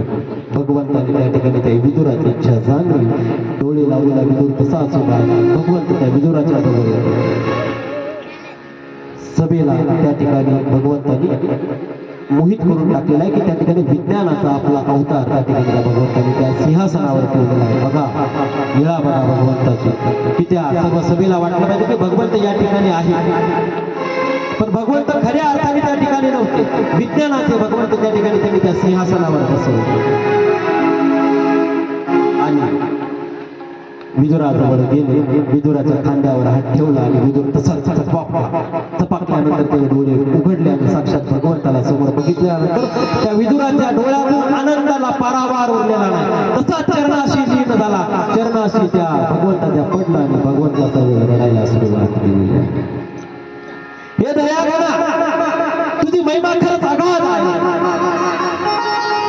एवढं जमते तू, एवढा राजा महाराजांच्या या सर्व घोळक्यातून तू मला ओळखलं आणि माझ्या भक्तीला तू माझं ओळखलं, माझ्या जवळ आला. तुझी करुणाचा गाज आहे, तुझी भक्ती अगाध आहे, भक्तावरचं प्रेम विशेष आहे. विदुर आपल्या भगवंताला त्या ठिकाणी विनंती करतो. भगवंत विदुराला म्हणतात की मला तुमच्या घरी यायचं, मला भूक लागलेली. भगवंताला कधी भूक लागते का? तरी तो भगवंत भक्तासाठी उठायला, त्याची भक्ती पाहून, त्याची श्रद्धा पाहून भगवंत स्वतःची भूक वाढवतो, स्वतःच्या भुकेला वाढवतो.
मनामध्ये संकल्पना सुरू असते. भगवंताच्या पायथ्याशी लोळण घेतल्यानंतर तो म्हणतोय, देवा तुझ्या पात्रतेचा नाही, माझी पात्रता नाही की तू माझ्या झोपडीपर्यंत या. माझ्याकडे तेवढी संपत्ती नाही, माझ्याकडे तेवढा पैसा नाही, मी दरिद्री आहे, मी तेवढा पात्रतेचा नाही, तरी माझ्या मनातली ती भावना भक्ती आहे. आणि भगवंताची भक्ती त्या विदुराचे स्वीकार करतात. पैसा सर्वीकडे महत्वाचा नसतो माणसाच्या जीवनामध्ये. बघा, सर्वीकडे पैसा महत्वाचा असतो का? माणूस पैशासोबत प्रामाणिक राहू शकतो, पण पैसा माणसासोबत कधीच प्रामाणिक राहत नाही. लक्षात घ्यायचं, ही गोष्ट कधी लक्षात ठेवायची. माणूस पैशासोबत प्रामाणिक राहू शकतो, पण पैसा असा आहे की तो माणसासोबत कधीच प्रामाणिक राहत नाही. एक उदाहरण देतो. 500ची नोट आपण खिशामध्ये जपून ठेवतो. आपण त्या दिवशी ठरवतो, सकाळी 500ची नोट खिशामध्ये टाकली, ठरवतो की आता पैसे खर्च, ही 500ची नोट दिवसभर अशीच ठेवायची, हिला खर्चच करायचा नाही, हिला कुठंच खर्चायचं नाही, ही 500ची नोट दिवसभर खिशामध्ये राहिली पाहिजे. आपण संकल्पना करतो. संकल्पना करत असताना काही क्षणामध्ये आपल्या त्या ठिकाणी काय होतं, आपल्या मनामध्ये तो विचार आहे, संकल्पना करत असतो आणि काही क्षणामध्ये आपल्या लेकराला ठेस लागते आणि आपलं लेकरू पडतं. लेकराला ठेस लागली, लेकरू पडलं की आपण लगेच त्या लेकराकडे बघितल्यानंतर आपला काळी जसं पिळवटून जातो. लेकराला घाईमध्ये उचलतो, रिक्षामध्ये टाकतो, दवाखान्यामध्ये घेऊन जातो. त्या ठिकाणी 100 रुपये रिक्षावाल्याला देतो. 500तले 100 गेले, राहिले 400. त्या ठिकाणी रिक्षावाल्याला पैसे दिल्यानंतर दवाखान्यामध्ये गेल्यानंतर दवाखान्याचा डॉक्टर असतो, तो डॉक्टर 200 रुपये फीस घेतो. गेले 500तले 200, राहिले 300 गेले, राहिले 200. डॉक्टर त्या ठिकाणी गोळ्या देतो. गोळ्या दिल्यानंतर, गोळ्या औषध लिहून दिल्यानंतर 100 रुपये अजून आगाऊ जातात. म्हणजे पैसा सांगण्याचं तात्पर्य एवढंच की पैसा कधीच माणसासोबत प्रामाणिक राहत नाही. हे थोडा वेळ थांबा, थोडा वेळ. मी जरा कथेमध्ये विचलित होतोय. पूजा आपल्याला महत्वाची नाही, प्लीज. पूजा महत्वाची नाही, कथा महत्वाची आहे. मला कथेमध्ये विचलित करू नका, तुम्हाला विनंती आहे. अर्धा तास तुम्ही शांत बसा सर्वजण, माझं मन लागत नाही. थोडा वेळ शांत बसा सर्वजण, कोणी बोलू नका. पूजा महत्वाची नाही, या ठिकाणी कथा महत्वाची आहे की लोकांच्या सगळं जनमानसांच्या मनापर्यंत ती पोहोचली पाहिजे, ही माझी प्रामाणिक भावना आहे. त्याच्यामध्ये कोणीही सध्या गडबड करू नाही. मग त्या ठिकाणी ते पैसे ही संपदा सांगण्याचं तात्पर्य एवढं की माणूस पैशासोबत प्रामाणिक राहू शकतो की मी खर्चणार नाही, पण तो पैसा कधीच माणसासोबत प्रामाणिक राहतो. जमिनीचे 7 बारे आपण तयार करतो. 7 बाऱ्यावरचे नाव एकच राहतं का शेवटपर्यंत? नाही, ते नाव बदलत चालतात. बापाचं लागतं, बाप गेल्यानंतर मुलाचं लागतं, मुलगा गेल्यानंतर नातूचं लागतं, नातू गेल्यानंतर पंतूचं लागतं. नाव बदलत चालतात. 7 बारा तोच असतो, पण नाव बदलत चालतं. कोट्यावधीचा बंगला बांधला, कोट्यावधीचा बंगल्यामध्ये आपण किती वर्ष राहतो? 10 वर्ष, 20 वर्ष, 50 वर्ष, 60 वर्ष, 70 वर्ष, 100 वर्ष. बाप गेला की नातू येतो, नातू गेला की पंतू येतो.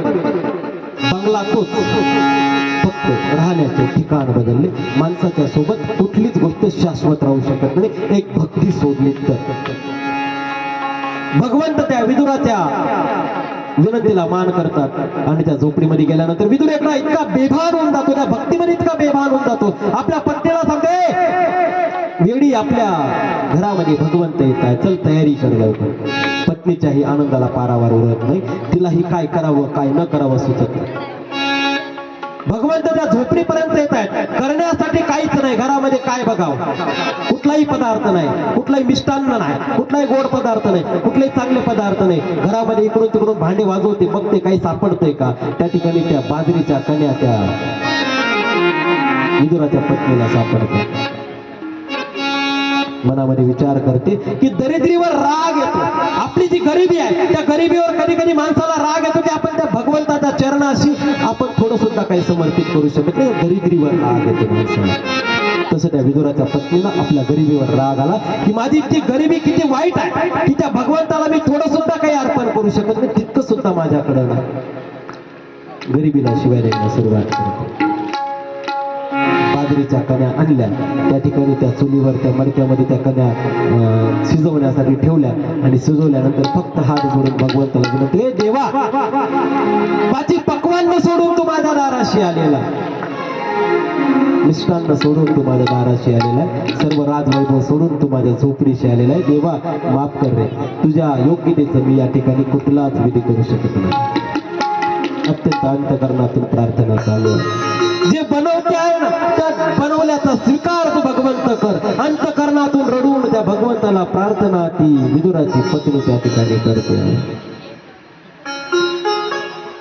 त्या कन्या शिजल्यानंतर त्या ठिकाणी ते पात्र टाकण्यात आलं. पात्र टाकल्यानंतर उद्धवदेव सुद्धा भगवंताच्या सोबत आलेले असतात, बाजूला बसले. बघा प्रसंग किती सुंदर. त्या राज दरबारामध्ये दुर्योधनाच्या राज दरबारामध्ये सर्वांना वाटतं की भगवंत या ठिकाणी उपस्थित आहे, पण खऱ्या अर्थाने भगवंत कुठं होते? विदुराच्या झोपडीला. त्या ठिकाणी पत्रवाळा त्या ठिकाणी पात्र टाकले जातात आणि त्या कन्या गरम गरम कन्या आणतात. कन्या आणल्यानंतर वाढतात. त्या कन्या पात्राच्या खाली सरकतात. भगवंत आवरतो, भगवंत सावरतो, तरी ते सावरल्या जात नाही. उद्धवदेव ती गंमत बघतात. प्रेमळ असा तो प्रसंग त्या ठिकाणी उद्धवदेव बघतायत आणि हळूच आपल्या भगवंताला म्हणतात, रे देवा, अरे या सृष्टीचा जगनियंता जगचालक तू आहे ना, तुला साऱ्या कन्या आवरल्या जात नाही. सर्व सृष्टी आवरण्याची ताकद तुझ्यामध्ये आहे, सर्व जनमानसांना आवरण्याची ताकद तुझ्यामध्ये आहे. द्वारकेचा राजा आहेस ना रे, तुला साऱ्या कन्या आवरल्या जात.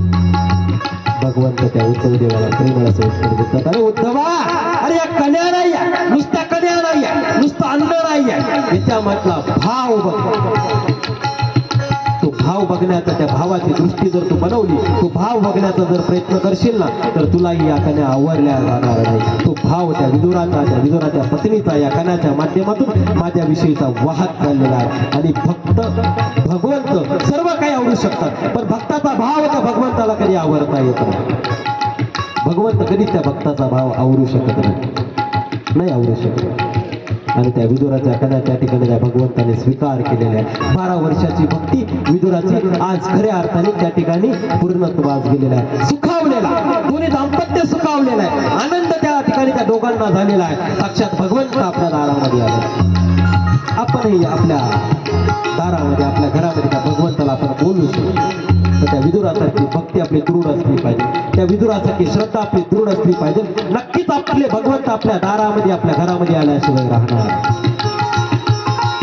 आजही तो देव भावाचा भुकेला आहे, भक्तीचा भुकेला आहे, तुमच्या श्रद्धेचा भुकेला आहे, पैशाचा.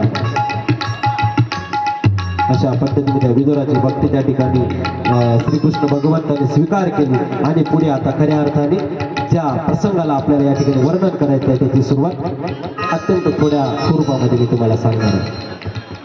भौमासूर नावाचा राक्षस, त्यांनी 16,000 मुलींना त्या ठिकाणी कैद करून ठेवलेलं. श्रीकृष्ण भगवंताला ही गोष्ट समजली.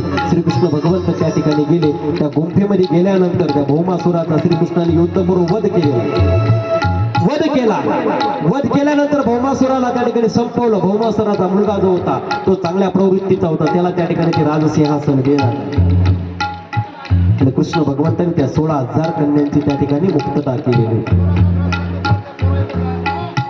ज्यावेळेस मुक्तता झाली त्यावेळेस श्रीकृष्ण भगवंत निघायला लागले. त्यावेळेस त्या सर्व काय त्या कन्या होत्या, त्या महिला होत्या, त्या ठिकाणी भगवंताला विनंती, ए देवा, कुठे चालला तू? आमची मुक्तता केली हे मात्र खरं आहे, पण समाज आम्हाला त्या दृष्टीने बघणार.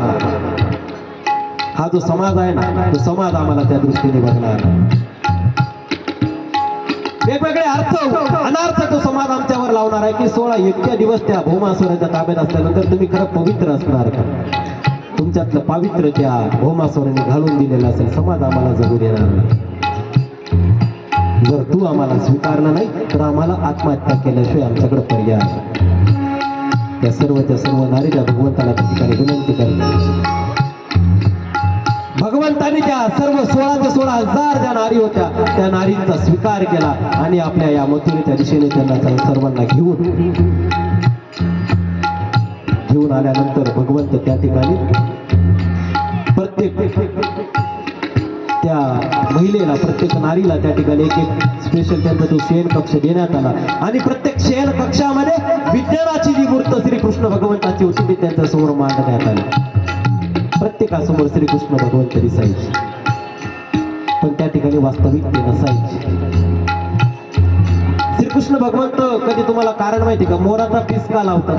त्यांच्या आपण टोपावर प्रत्येक फोटो बघून बघतो. मोराचा पीस लावण्याचं कारण काय? मोराचा पीस का लावतात? उत्तर द्या. माझ्याकडे लक्ष आहे का तुमचं? लक्ष असेल तर हात वर करा. माझ्याकडे लक्ष आहे का? आहे ना? हा, हे पाणी वाटतात, शरबत वाटतात म्हणून तुमचं लक्ष विचलित झालं का म्हणून विचारतो. माझ्याकडे लक्ष आहे की आहे ना? हो की नाही? वा वा, धन्यवाद. मग श्रीकृष्ण भगवंत आपल्या मुकुटावर मोर का लावतात? मोर पीस लावण्याचं कारण काय? मला कारण सांगा. भगवंत कारणाशिवाय कुठलीच गोष्ट करत नाही. लक्षात घ्या, कुठलीच गोष्ट कारणाशिवाय करत नाही. कारण काय? मोराचा पीस लावण्याचं कारण माहिती आहे का तुम्हाला? आहे माहित नाही? सांगू? लक्षात घ्या. 16,000 पत्न्या, 16,108 पत्न्या असूनही भगवंत ब्रह्मचारी आहे. कोण आहे? ब्रह्मचारी आहे. ब्रह्मचारी कसा हे तुम्हाला समजून सांगतो की ज्यावेळेस मोर आणि लांडोर यांचं मिलन कधीच होत नाही. लक्षात घ्या, ज्यावेळेस तो मोर नाचतो, नाचल्यानंतर त्याच्या डोळ्यातून जे अश्रू पडतात ते अश्रू लांडोर झेलते आणि ते अश्रू पिते आणि पिल्यानंतर त्या अश्रूपासून ती लांडोर गर्भवती असते. आलं लक्षात? मोर नाचतो, मोर नाचल्यानंतर त्याच्या डोळ्यातून अश्रू पडतात, अश्रू ती लांडोर झेलते, ती पिते आणि पिल्यानंतर ती लांडोर त्या ठिकाणी गर्भवती असते. त्या दोघांचा संगम होत नाही. म्हणून मोराचा पीस भगवंत लावतात की कुठल्याही 16,108 पत्न्या, पण 16,108 पत्नी असूनही तो भगवंत ब्रह्मचारी हे मोराच्या पिसाचं प्रतीक आहे. काय आहे? प्रतीक. आलं लक्षात? उदाहरण कोणी विचारलं किंवा सांगितलं मोराचं पीस का लावतात, तर हे उत्तर द्यायचं. कारण की लांडोराचा आणि मोराचा कधी संगम होतच नाही. तिथे ते अश्रू पिते आणि अश्रू पिल्यानंतर ती गर्भवती राहते. आलं का लक्षात? तशा पद्धतीने तो भगवंत 16,108 राण्या असूनही ब्रह्मचारी आहे. म्हणून ते मोराचं पीस त्याचं प्रतीक आहे. आलं लक्षात सर्वांच्या? हो की नाही? हा, त्या ठिकाणी त्या 16,000 मुलींचा त्या ठिकाणी पत्नी म्हणून भगवंत स्वीकार करतात आणि प्रत्येकाच्या समोर विज्ञानाची मूर्ती त्या ठिकाणी उभी करतात. कालांतराने दिवस जातात. दिवस गेल्यानंतर त्या ठिकाणी भगवंताची जी दुसरी पत्नी असते सत्यभामा, सत्यभामाला अभिमान असतो की मी किती सुंदर आहे, मी किती गोरी पान आहे. भगवंताची मी सर्वात प्रिय पत्नी आहे. माझी संपत्ती, माझी धन, माझी दौलत ही सर्व काही सर्वांपेक्षा अद्वितीय आहे, सर्वांपेक्षा श्रीमंत आहे. अगदी रुक्मिणीपेक्षाही मी श्रीमंत आहे. रुक्मिणीपेक्षाही मी त्या भगवंताला आवडते. हा भ्रम त्या अभिमानाच्या अहंकारामध्ये ती त्या ठिकाणी जगत असते. गंमत बघा कशी आहे. सत्यभामाला श्रीकृष्ण भगवंत आवडायचे, पण श्रीकृष्ण भगवंताला कोण आवडायचे? कोण आवडायचे? काय? अरे तुम्ही ट्रॅक सोडू नका, ट्रॅक सोडू नका. राधाने पुढचा प्रश्न, ट्रॅक सोडू नका.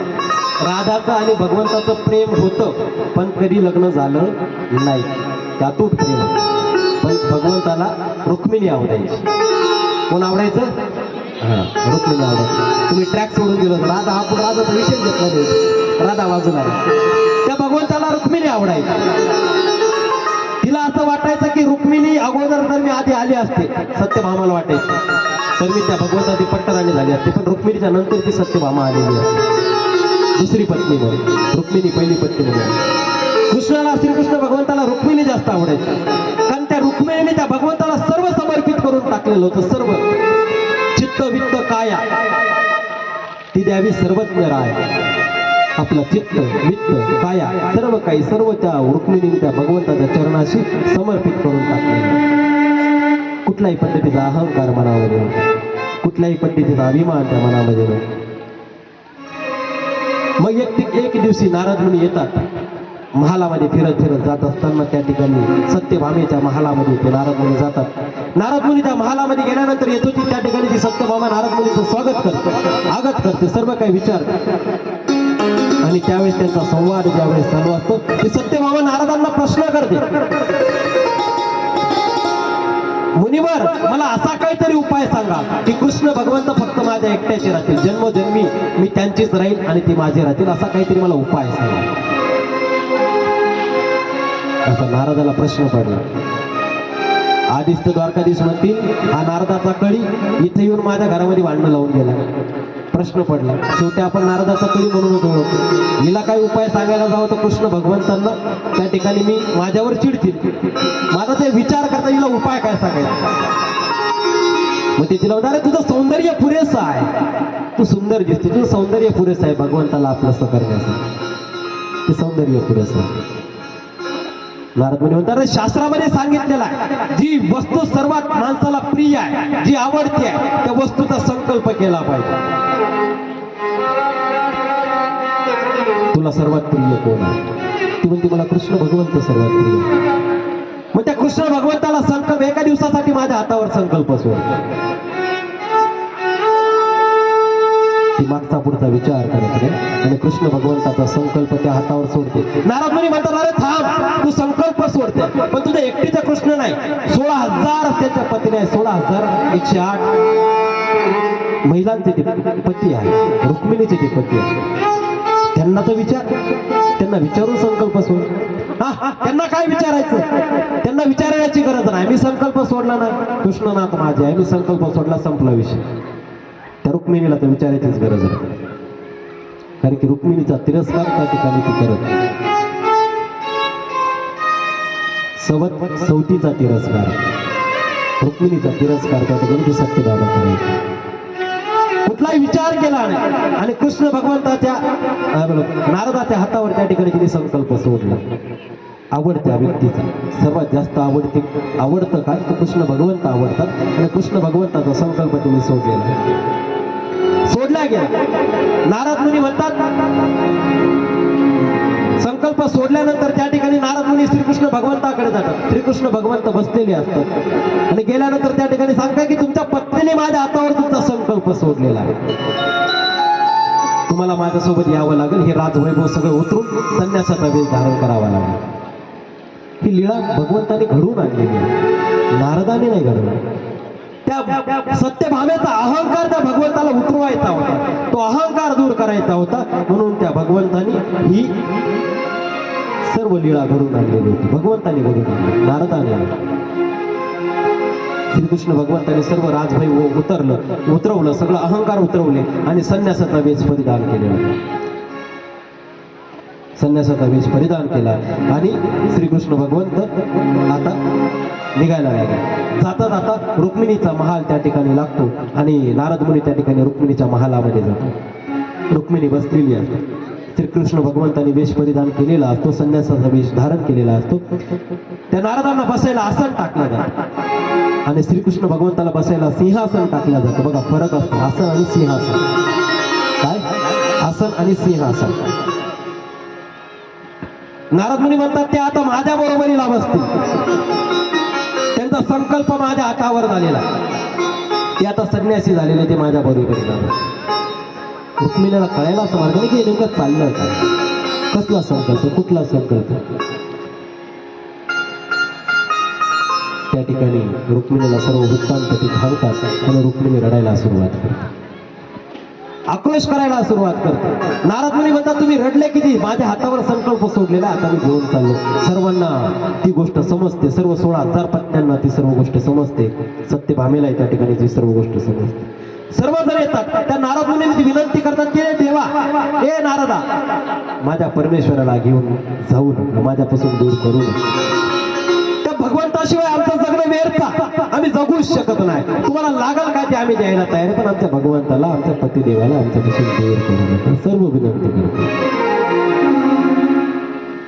सर्वांची त्या ठिकाणी विनंती नारदाने ऐकली आणि नारद म्हणतात की तुमच्या भगवंताच्या वजना इतकं सोनं मला पाहिजे. श्रीकृष्ण भगवंताच्या वजना इतकं सोनं मला पाहिजे. सत्यभामा लगेच तयार होते, काही हरकत नाही, देऊन टाकेल ना सोनं. सोनं काय हो, भरपूर सोनं आहे माझ्याकडे, 50-60 किलो सोनं आहे. भगवंत किती वजन असेल, 60 किलो 70 किलो, किती वजन भरणार आहे भगवंताचं. कधी देवाचा फोटो आपण बघितलाय काय, पोट एवढं मोठं, बॉडीचा आर कधी बघितलाय, किती सुंदर असं वर्णन आहे, किती सुंदर ती मूर्ती आहे. फोटोकडे बघितल्यानंतर वाटतं किती नाही तरी 40-50 किलो वजन असेल, जास्त नसणार. त्या भगवंताचं वजन आपण करू शकत नाही. ज्यावेळेस कालियाच्या फणावर ज्यावेळेस पाय ठेवला ना, तरी लोक्याचं वजन त्या कालियाला जाणवल्यासारखं झालं होतं. भगवंताच्या वजनाची मोजणीच आपण करू शकत नाही, मापच काढू शकत नाही. इतकं त्या भगवंताचं वजन अगाध आहे. त्या ठिकाणी सर्व विनंतीला मान करतात, मान तो स्वीकार करतात आणि सर्व सत्यभाव म्हणते हा माझ्याकडे सोनं आहे, भरपूर सोनं आहे. अहंकार जागा झाला. माणसाला धनाचा अहंकार जागा होतो, मानाचा अहंकार जागा होतो, सन्मानाचा अहंकार जागा होतो. आणि अहंकार असलेला माणूस कधी जीवनामध्ये प्रगतीच्या पथावर जाऊ शकत नाही. अहंकार जागा. सत्यभामेला त्या ठिकाणी धनाचा अहंकार जागा झाला. काही हरकत नाही, मी देऊन टाकेल ना, माझ्या देवासाठी सर्व काही देऊन टाकेल. त्या ठिकाणी सर्व ब्राह्मणांना बोलवण्यात येतं, सभा भरवण्यात येतं. सुंदर असं त्या ठिकाणी तो तराजू, तो तुला करण्यासाठी जो तराजू आणलेला असतो त्या तराजूला सुंदर अशा पद्धतीने सजवण्यात येतं. आणि सजवल्यानंतर त्या ठिकाणी एका पारड्यामध्ये श्रीकृष्ण भगवंताला बसवण्यात येतं. सर्व ब्राह्मण आलेले आहेत, सर्व त्या ठिकाणी तो द्वारकेचे सर्व लोक त्या ठिकाणी जमा झालेले आहेत. तो प्रसंग, तो अनुभव सर्व बघताय. रुक्मिणी मात्र रडत त्या भगवंताचं चिंतन करत आपल्या महालाच्या बाहेर एक सुद्धा नाही, फक्त भगवंताचं चिंतन करत बसले. श्रीकृष्ण भगवंत पारड्यामध्ये बसले. सत्यभामेने सोनं आणायला सुरुवात केली. जेवढं काही सोनं होतं 50 किलो 60 किलो 70 किलो जेवढं काही होतं तेवढं ते पारड्यात टाकलं. पण पारड्याचा काटा हलायला तयार आहे. 60 किलो जेवढं सोनं होतं सगळं काही त्या सत्यभामेने त्या पारड्यामध्ये टाकलं. 16,000 राण्या सर्व आपल्याकडे जो सोनं नाणं सर्व काही आणलं. 16,000 राण्यांनी ते सोनं त्या पारड्यामध्ये टाकलं. पण पारडा काही हलायला तयार आहे. सर्व चिंताग्रस्त. सर्व ब्राह्मण त्या ठिकाणी प्रार्थना करतायत, सर्व मंडळी प्रार्थना करतात. हे कृष्ण गोविंद हरे मुरारी, हे नाथ योगेश्वर वासुदेवा. देवाला सर्व प्रार्थना करतात. हे देवा, हे भगवंता, किती द्यावं तुला, तुझ्या पुढे सोनं काहीच नाही, तुझ्या भक्ती पुढे या सोन्याला मोल नाही. 16,000 राण्यांचं सोनं विचार करा. एकटा सत्यभामेकडं 50-60 किलो सोनं, 16,000 राण्यांचं सोनं त्या पारड्यामध्ये टाकलं तरी त्या पारड्याचा तराजू उचलायला तयार नाही, उठायला तयार. सर्व मंडळी त्या ठिकाणी चकित. सर्व ते पूजन होण्याच्या अगोदर त्या नारदाचं पूजन करण्यात येतं. सर्व चकित झाली. सर्वांना कळायला लागलं आता करायचं काय. एकटे उद्धव देवाला समजलं. भगवंताचा मनोरथ त्या ठिकाणी त्या उद्धव देवाने जाणलेला.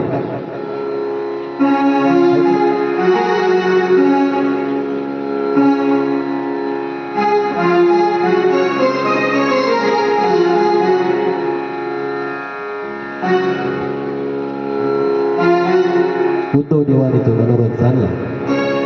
धावत पडत रुक्मिणीच्या महालाकडे उद्धव देव निघालेला.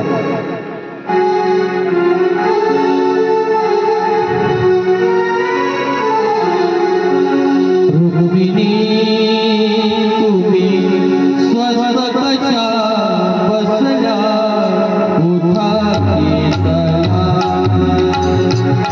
रुक्मिणी तुम्ही स्वस्त कशा बसल्या, उठा केतला. रुक्मिणी तुम्ही स्वस्त कशा बसल्या, उठा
रुक्मिणी भगवंताचं चिंतन करत डोळे मिटून बसलेली.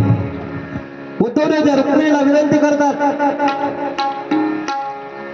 हे रुक्मिणी माता, तुम्ही असं शांत का बसलेले आहे?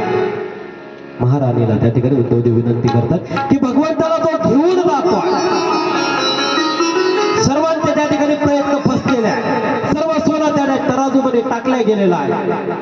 आता फक्त तुमच्या प्रतीक्षेची त्या ठिकाणी वाट बघणं चालू आहे.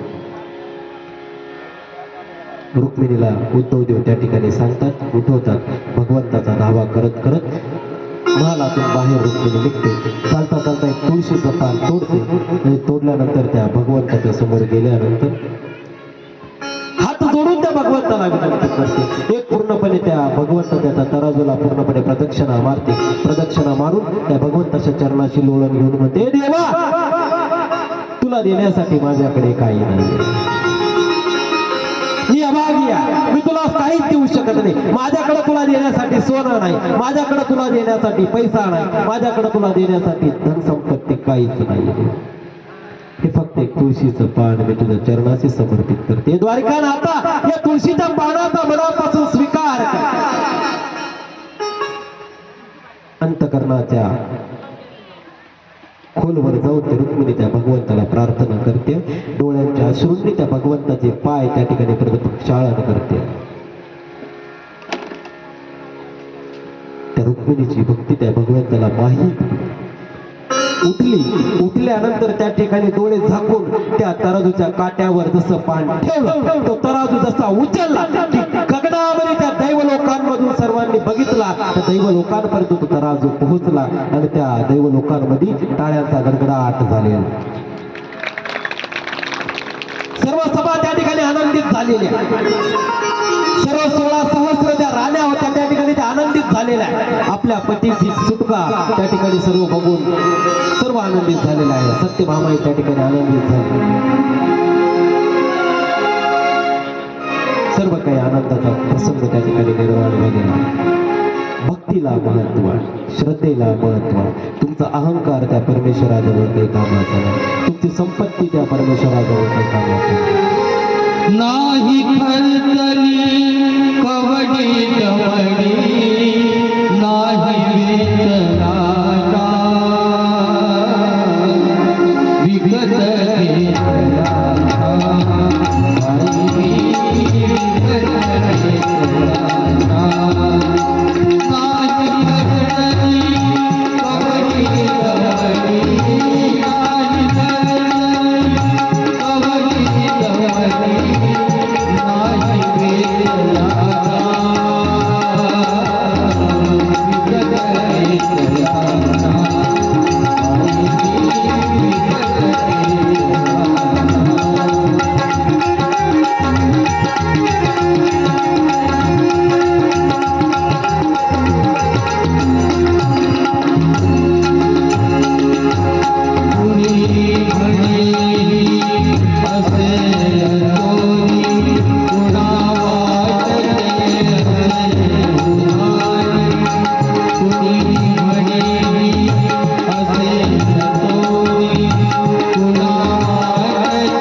भक्तीमध्ये किती ताकद.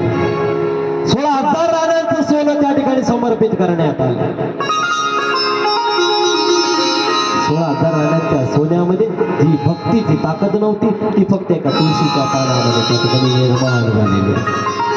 त्या भगवंताला फक्त आपली भक्ती समर्पित करायची, ती भक्ती प्रिय आहे, ती श्रद्धा प्रिय आहे, पण ती आपल्या अंतकरणातली असली पाहिजे. जशी रुक्मिणीची भक्ती अंतकरणातली, भगवंताला देण्यासाठी काहीच नव्हतं, पण तरीही भगवंत फक्त तिची वाट बघत होती की ही कधी येईल. तिच्याकडून सोन्याची अपेक्षा भगवंताला नव्हती, मुळीच नव्हती. तो काहीतरी ही माझ्या या तराजूमध्ये दान करेल आणि नक्कीच हा तराजू उठेल, हा भगवंताला त्या ठिकाणी माहीत होतं. आणि अशा पद्धतीने ते तुला त्या ठिकाणी संपन्न झाली. नारदाला ते सर्व सोनं देण्यात आलं आणि भगवंताची सुटका त्या एका तुळशीच्या पानाने सर्व या ठिकाणी द्वारकेच्या सर्व नगरवासियांनी बघितला, तो आनंद बघितला, तो सोहळा बघितला आणि सर्वांचे मन त्या ठिकाणी प्रसन्नित झाले. अशा पद्धतीची ही कृष्ण तुला आपण या ठिकाणी संपन्न केलेली आहे. आजचे सत्र आपण या ठिकाणी इथे समाप्त करणार आहोत. सांगितलेला पहिला मुद्दा सर्वांनी लक्षात ठेवायचा, विकल्प आणि विकार कोणाच्याही मनामध्ये येता कामा नाही. अलग लक्षात, समजलं का? जोरात. वा, धन्यवाद. सर्वांनी भक्ती परमेश्वरासाठी कुठल्याच नियमाची गरज नाही, लक्षात ठेवा. जीवन जगत असताना, भक्ती करत असताना, परमेश्वराचं नामस्मरण करत असताना तुम्हाला कुठलेच नियम आडवे येणार नाही. या सृष्टीतला असा नियमच जन्माला आलेला नाही की तो परमेश्वरासाठी लावला जाईल, मुळीच नाही. फक्त आपण ती भक्ती, ती श्रद्धा मनोभावे करा आणि केल्यानंतर नक्कीच तो परमेश्वर आपल्यावर त्याची कृपादृष्टी ठेवणार आहे. आता या प्रवचनातून एवढं सांगतो आणि थांबतो. आपण आता आरती करणार आहोत. सर्वांनी उभा राहायचं आहे. धन्यवाद.